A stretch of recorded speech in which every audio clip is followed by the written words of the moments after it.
আমি আসিফ হুজুর, রংপুরের এমপি। উদাহরণ, আমার কাছে বাজেট আসলো, রংপুরের হাইওয়ে রোডে একটা কাজ করতে হবে, রাস্তা ভেঙে গেছে।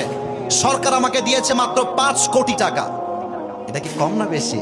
বেশি। 5 কোটি টাকা। জবাবদিহিতা মানে কি? আমি টাকাটা পেলাম আমার শহরের মানুষের জন্য।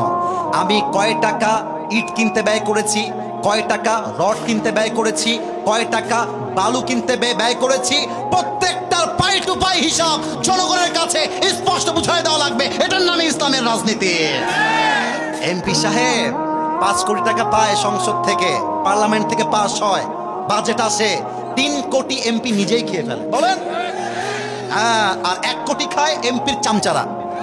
আর কোন মতে 1 কোটি আমরা চুষে মুষে খাই, রাস্তায় একটু উন্নয়ন পাই। আর এমন উন্নয়ন পাই, এমনে ধরলেই দেখবেন যে রাস্তার পিচ ঢালাওগুলো, পাথরগুলো এমনে এমনে উঠে যায়।